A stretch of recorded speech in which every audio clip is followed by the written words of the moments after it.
একজন সাধারণ শ্রমিক যে পুরো আন্ডারওয়ার্ল্ডের মাফিয়াদের প্যান্ট ভিজিয়ে দিয়েছিল, সে মুখে নয়, কথা বলতো বন্দুকের বুলেট দিয়ে। বলা হয় এই পাগলা গ্যাংস্টার এতটাই খতরনাক যে একসময় পুরো মাফিয়া জগৎ একাই লণ্ডভণ্ড করেছিল। তাকে একবার রাগানো মানে মৃত্যু নিশ্চিত। ভাই রে ভাই, এই মালের অ্যাটিটিউড এতটাই হাই যে একাই মাফিয়াদের আস্তানায় ঢুকে টাইমার দিয়ে তাদের একে একে টপকে দেয়। তবে প্রশ্ন হলো, কি এমন ঘটেছিল তার সাথে যে সাধারণ একজন শ্রমিক পুরো মাফিয়া ওয়ার্ল্ড হেক টপকে দিয়েছিল? জেসন স্টেইথামের মাস্টার প্ল্যান আর কিলিং মিশন মুভিটাকে অন্য লেভেলে নিয়ে গেছে। আজকে এক্সপ্লেনেশন করতে চলেছি আ ওয়ার্কিং ম্যান মুভি। গ্যারান্টি দিচ্ছি, সম্পূর্ণ ভিডিও দেখার পর আপনার শরীরের লোম দাঁড়িয়ে যাবে। তো ঝটপট একটি সাবস্ক্রাইব করে চলুন পাগলা গ্যাংস্টারের তাণ্ডব দেখে আসি। মুভির শুরুতেই আমরা একটি কনস্ট্রাকশন সাইট দেখতে পাই, আর এখানে সবার মতো সাধারণ শ্রমিক হিসেবে কাজ করে আমাদের মুভির খ্যাপাটে নায়ক জেসন স্টেইথাম। এই মুভিতে তার নাম কেইট। এখন আপনাদের মনে প্রশ্ন আসতেই পারে, এই পাগলা তো সাধারণ শ্রমিক হওয়ার কথা নয়, এর পেছনে রয়েছে বিশাল এক রহস্য। তো চলুন ভিডিওর সামনেই তা জানার চেষ্টা করি। এই কনস্ট্রাকশন সাইটে প্রতিটা শ্রমিককে কেইট নিজের পরিবারের মতো ভাবে। তাদের যে কোনো বিপদে আপদে ছায়ার মতো সে পাশে দাঁড়ায়, আর এই কারণেই এখানকার সবাই কেইটকে অনেক সম্মান করে। সারাদিনের কাজ শেষে কেইট তার বসের কাছে রিপোর্ট জমা দিতে যায়। এখানে আপনাদের সাথে সবার পরিচয় করিয়ে দেই। কেইটের বসের নাম জয়ী। তার আন্ডারে এই পুরো কনস্ট্রাকশন সাইট চলত। তার পাশে বসা ছিলেন জয়ীর ওয়াইফ কার্লা, আর এরপর দেখা মেলে জয়ের সুন্দরী মেয়ের, তার নাম জেনি। সামনেই দেখতে পাবেন এই সুন্দরী মেয়ের জন্য পাগলা কেইট পুরো আন্ডারওয়ার্ল্ডের মাফিয়াদের তুলোধুনো করবে। যাই হোক, এরপর রিপোর্ট জমা দিয়ে কেইট যখন বাইরে আসে, ঠিক সেই মুহূর্তে কিছু পাতি মাস্তান সেখানে হাজির হয়। তারা কনস্ট্রাকশন সাইটের শ্রমিকদের কাছ থেকে চাঁদা চাইতে শুরু করে, কিন্তু তারা চাঁদা না দিলে সেই শ্রমিকদের মারধর করতে শুরু করে। কিন্তু সেই মাস্তানরা তো জানতো না তারা কার গায়ে হাত দিয়েছে। সেই শ্রমিকদের গায়ে হাত দেয়া মানে কেইটের পরিবারের উপর আঘাত করা। দূর থেকে সব দেখে কেইটের মাথার তার ছিঁড়ে দেয়। সে ঠান্ডা গলায় বলে, যদি প্রাণের মায়া থাকে আমার বন্ধুকে ছেড়ে দিয়ে চুপচাপ এখান থেকে চলে যা। কিন্তু গুন্ডাগুলো উল্টো তাকেই গালি দিতে শুরু করে। কেইট আর নিজেকে সামলাতে না পেরে শুরু করে দেয় উড়াদুরা পেটানি। মারামারি শব্দ শুনে গুন্ডাদের আরও দলবল সেখানে আসতে শুরু করে। কেইট এবার হাতে তুলে নেয় তার ফেভারিট কাস্টমাইজ করা গান, আর গুন্ডাগুলোকে জানায়, শেষবারের মতো বলছি, 3 সেকেন্ডের মধ্যে যদি চলে না যাস তাহলে বন্দুকের প্রতিটা গুলি তোদের মাথায় হিট করবে।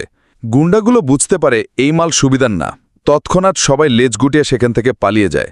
এই ঘটনার পর কেইট সবাইকে বলে, আজকে যা ঘটল সবাই তা ভুলে যাবে। সিন পরিবর্তন হলে আমরা দেখি কেইট তার একমাত্র মেয়ে মেরির সাথে দেখা করতে যায়। যেহেতু কেইট সবসময় মারামারি নিয়ে থাকত, তাই বড় বড় মাফিয়া গ্যাংস্টার তার শত্রু হয়ে গেছে। এই কারণে মেরির নিরাপত্তার জন্য সে তার মেয়ের থেকে দূরে থাকে। এরপর আমরা জয়ের মেয়ে জেনিকে একটা নাইট ক্লাবে দেখতে পাই, কিন্তু সেখানে কিছু অজানা লোক লুকিয়ে জেনির উপর নজর রাখছিল। তখন সেই ক্লাবের একজন ওয়েটার লোকগুলোকে গ্রিন সিগন্যাল দেয়। জেনি তার বান্ধবীর সাথে ওয়াশরুমে গেলে ঠিক তখনই সে লোক এসে জেনিকে কিডন্যাপ করে। এর পরের দিন সকালে কেইট যখন কাজে যায়, সে দুজন পুলিশকে দেখতে পায়। কেইট ভেবেছিল হয়তো কালকের গুন্ডাদের মারার কারণে পুলিশ তদন্ত করতে এসছে, কিন্তু কিছুক্ষণ পরই জয় কিটকে জানায় কালকে রাতে কিছু লোক তার মেয়ে জেনিকে কিডন্যাপ করেছে। তারা থানায় অভিযোগ করলে উল্টো পুলিশরা তাদের হুমকি দিয়ে যায়। জেনিকে যারা কিডন্যাপ করেছে তারা হলো দেশে কুখ্যাত মাফিয়া দলের মেম্বার। তাদের ক্ষমতা অনেক, দেশের উঁচু পর্যায়ের লোকদের সাথে তাদের ওঠা বসা, তাই পুলিশরা এসে পরিষ্কার জানিয়ে দেয় তারা কিছুই করতে পারবে না। জয় তখন উপায় না পেয়ে কেইটের কাছে সাহায্য চায়। আর এখানেই এই প্রথমবারের মতো আমরা জানতে পারি কেইট একসময় স্পেশাল ফোর্সের একজন দুর্ধর্ষ মেম্বার ছিল। কিন্তু কেইটের সাথে এমন একটি ঘটনা ঘটে যার পরে সে স্পেশাল ফোর্স থেকে বের হয়ে সাধারণভাবে জীবনযাপন শুরু করে দেয়। কিন্তু কী সেই কারণ তা একটু পরে আমরা জানতে পারব।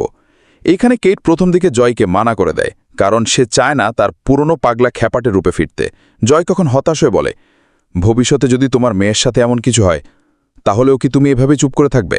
আর এই কথাটা শোনার সাথে সাথে কেইটের মাথা তার ছিঁড়ে যায়। সে এক মুহূর্ত দেলিরা করে বেরিয়ে পড়ে মাফিয়া কিলিং মিশনে। আর এরপর যা ঘটবে, ভাইরে ভাই, পুরাই মাথা নষ্ট। কেইট তখন তার পুরনো বন্ধু গানের সাথে দেখা করে। একসময় গানি এবং কেইট একসাথে স্পেশাল ফোর্সে ছিল। কেইট তাকে পুরো ঘটনাটা খুলে বলে এবং জিজ্ঞেস করে, এটা শহরের কোনো পাতি মাস্তানের কাজ হতে পারে? গানি তাকে জানায় এই শহরে এখন অনেকগুলো নতুন গ্যাং তৈরি হয়েছে, তাদের মধ্যে কোন গ্যাং এই কাজ করেছে সেটা বলা মুশকিল। তবে জেনিকে খোঁজ পেতে হলে সবার আগে সেই নাইট ক্লাবে যেতে হবে যেখান থেকে জেনিকে কিডন্যাপ করা হয়েছিল। কেইট এক মুহূর্ত দেরি না করে সেই নাইট ক্লাবে চলে আসে। সে চারদিকে কড়া নজরে সবার গতিবিধির উপর নজর রাখছিল।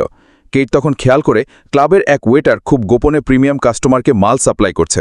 কেইট বোঝা যায় এই পোলার ভিতরেই গোলমাল আছে। সে ক্লাব থেকে বেরিয়ে আসার সময় খেয়াল করে বাইরের সমস্ত সিসিটিভি ক্যামেরা নষ্ট, মানে জেনিকে প্রপার প্ল্যান করে কিডন্যাপ করা হয়েছিল। একটু দূরেই সে জেনি কানের দুলের একটা অংশ খুঁজে পায়, কিন্তু কিট সেখানে কোনো ক্যাচাল করে না।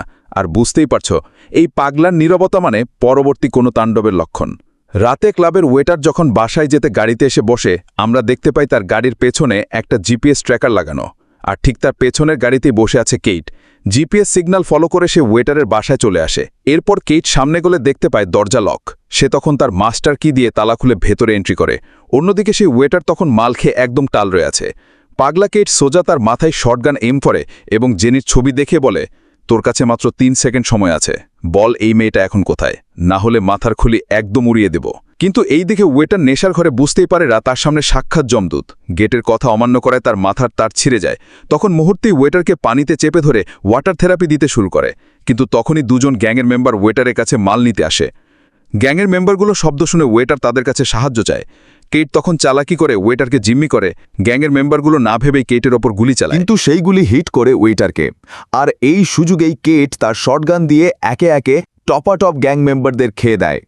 এরপর কেট তাদের সার্চ করতে থাকে, যাতে তাদের লিডারের খোঁজ পায়। সে তখন একজনের বুকে একটা ট্যাটু দেখলে বুঝতে পারে সেই যাদের মেরেছে তারা একটা ভয়ানক রাশিয়ান গ্যাংয়ের মেম্বার। আর এই গ্যাং কতটা খতরনাক তা কেট আগে থেকেই জানত। তাই সে দ্রুত সমস্ত প্রমাণ এবং তাদের ডকুমেন্টস সাথে নিয়ে সেখান থেকে কেটে পড়ে। কি ভাবছেন, কেট পালিয়ে গেল? ভাই রে ভাই, কেট পালানোর মতো মাল নয়। কেট জানে সেই গ্যাং মেম্বারদের খুঁজতে তার টিমের অন্য পোলাপান আসবে, তাই সে গাড়িতে তাদের খেয়ে দেওয়ার জন্য অপেক্ষা করতে থাকে। কিন্তু সারা রাত কেটে গেলেও কেউ আসে না। পরদিন সকালে রাশিয়ান গ্যাংয়ের মেম্বাররা বাকিদের খুঁজতে সেখানে আসে। ভেতরে প্রবেশ করলে তারা সেই দুজন লোকের লাশ দেখতে পায়। সবাই তো হতবাক, এই শহরে কার সাহস আছে রাশিয়ান গ্যাংয়ের মেম্বারদের এভাবে খেয়ে দিল? গ্যাং লিডার কলি সিং বলে এদের শটগান দিয়ে মারা হয়েছে, কিন্তু যে এই কাজ করার সাহস দেখিয়েছে সে কোনো সাধারণ মাল নয়। যত দ্রুত সম্ভব তাকে জীবিত অবস্থায় আমার সামনে হাজির করো। তারা সেই দুজনের লাশ গুম করে দেয়, কারণ এসব ঘটনা পুলিশ জানতে পারলে ঝামেলা আছে। দূর থেকে কেট সব কিছুর উপর নজর রাখছিল। কলি সিং যখন তার আস্তানার দিকে যাচ্ছিল, কেট পিছন থেকে তাকে ফলো করে তার আস্তানায় এন্ট্রি করে। এরপর দূর থেকে সে কলি সিংয়ের উপর নজর রাখতে শুরু করে। দেখা যায় কিছু একটা বিষয় নিয়ে কলি সিং তার গার্লফ্রেন্ডের সাথে ঝগড়া করছে। এর কিছুক্ষণ পর তার গার্লফ্রেন্ড বাসা থেকে বেরিয়ে গেলে সেই সুযোগে কেট সামনের দরজা দিয়েই কলি সিংয়ের মেন আস্তানায় প্রবেশ করে। তবে সে কিছু বুঝে ওঠার আগেই কেট তার মুখে গরম চা ছুঁড়ে মারে। এরপর পাগলা কেট কলি সিংকে বেঁধে জিজ্ঞেস করে, বল জেনেকে কোথায় রেখেছিস? কলি সিং তখন রাশিয়ান ভাষায় কিছু বলতে থাকে, কিন্তু কেট আবার রাশিয়ান ভাষা জানত না। কিন্তু মূল ঘটনা হলো জেনিকে কিডন্যাপ করেছিল কলি সিংয়ের ছেলে ডিমি। কলি সিং প্রতিনিয়ত কেটকে রাশিয়ান ভাষায় হুমকি দিতে শুরু করে, কিন্তু কলি সিং জানত না সে কার সামনে দাঁড়িয়ে কি বলছে। তার প্যাক শুনে কেটের মাথা গরম হয়ে যায়। মুহূর্তেই কলি সিং পানিতে ফেলে তার চ্যাপ্টার ক্লোজ করে দেয়। এরপর কেট যখন ফিরে যাচ্ছিল, সে তার ফোনে রেকর্ড হওয়া কলি সিংয়ের শেষ ভয়েস শুনতে পায়। সেই অডিও ট্রান্সলেট করে জানতে পারে যে কলি সিং ডিমি নামে কাউকে গালি দিচ্ছিল। এর মানে তার নেক্সট টার্গেট এখন ডিমি। এদিকে কলি সিংয়ের কোনো খোঁজ না পেয়ে রাশিয়ান গ্যাংয়ের মূল লিডার সাইমন তার বাসায় চলে আসে। সেখানে সাইমন দেখতে পায় ইতিমধ্যেই কেউ কলি সিংকে টপকে দিয়েছে। সাইমন তখন সেখানে থাকা সিসিটিভি ফুটেজে কেটকে দেখতে পায়, তবে সেখানে কেটে শুধু ব্যাক সাইডই দেখা যাচ্ছিল। সাইমন তখন তার 2 ছেলেকে হুকুম দেয়, যেভাবেই হোক এই মালটাকে আমার সামনে জ্যান্ত অবস্থায় চাই। অন্যদিকে আমরা জেনিকে বন্দী অবস্থায় দেখতে পাই। গ্যাংয়ের একটি মেয়ে প্রতিনিয়ত তাকে অত্যাচার করছে। এরপর কেট আমেরিকার FBI এর একজন অ্যাক্টিভ মেম্বারের সাথে কন্ট্যাক্ট করে। মূলত FBI এজেন্ট ছিল কেটের বন্ধু। তাহলে আন্দাজ করতে পারছেন, মালটা সাধারণ শ্রমিক হলেও ওপর লেভেলে তার পাওয়ার আছে। যাই হোক, কেটের বন্ধু তাকে জানায় সে যদি ডিমি নামের সেই গ্যাংস্টারকে খুঁজে পেতে চায়, তাহলে আগে শহরের বাইকার্স গ্যাং নামের একটি দলের মধ্যে ঢুকতে হবে। তবে সে এটা বলে সাবধান করে ওই গ্যাংয়ের আস্তানায় নাকি কথার চেয়ে বন্দুক বেশি চলে। কিন্তু সে তো জানত না এই পাগলা মুখে নয় বুলেটে কথা বলে। এরপর কেট সোজা চলে আসে সেই বাইকার্স গ্যাংয়ের আস্তানায়। সেখানে সে সরাসরি গ্যাং লিডার ডাচের সামনে গিয়ে দাঁড়ায়। ডাচের চেলাপেলা তখন কেটের বডি চেক করতে শুরু করে, কিন্তু এরা তো জানত না কেটের শরীরে হাত দেওয়া তার একদমই পছন্দ না।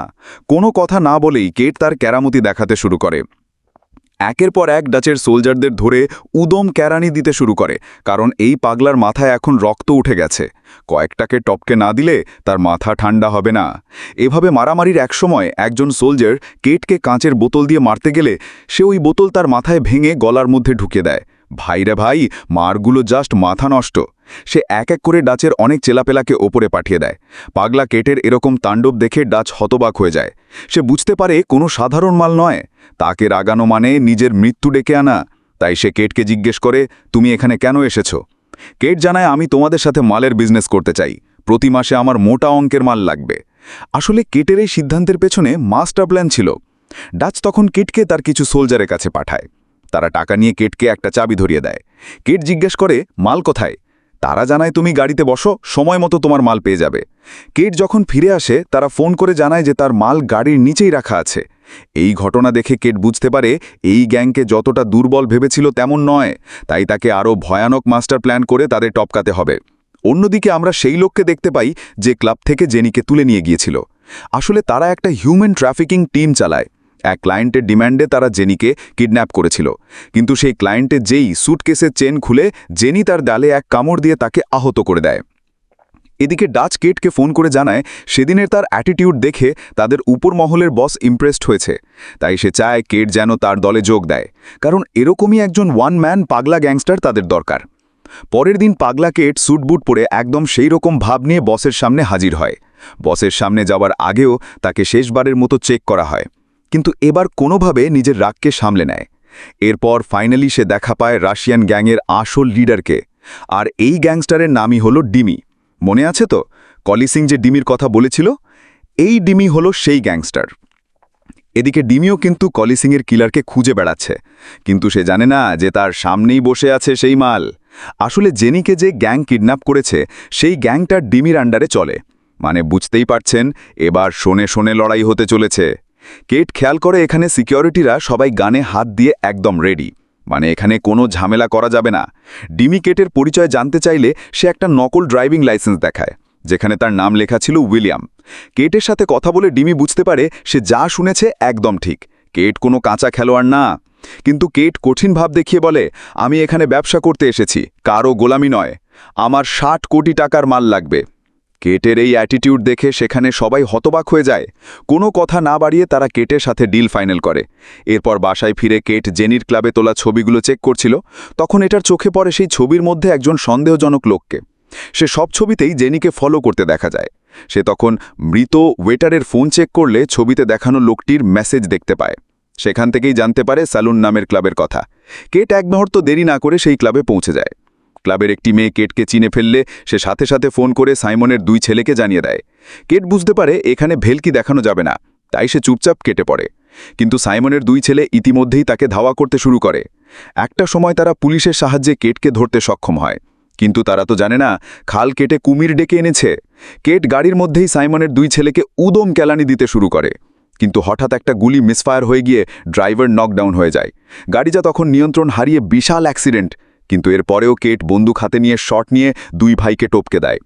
পরের সিনে দেখা যায় সাইমন তার 2 ছেলেকে হারিয়ে রাগে কুঁচতে থাকে। সে তখন জানতে পারে ইদানিং কেটকে ডিমির সাথে দেখা যাচ্ছে। সে তখন 2 জন হিংস্র আসাসিনকে হায়ার করে কেটকে খতম করার জন্যে। সেই 2 জন আসাসিন তখন ডিমির আস্তানায় চলে যায়।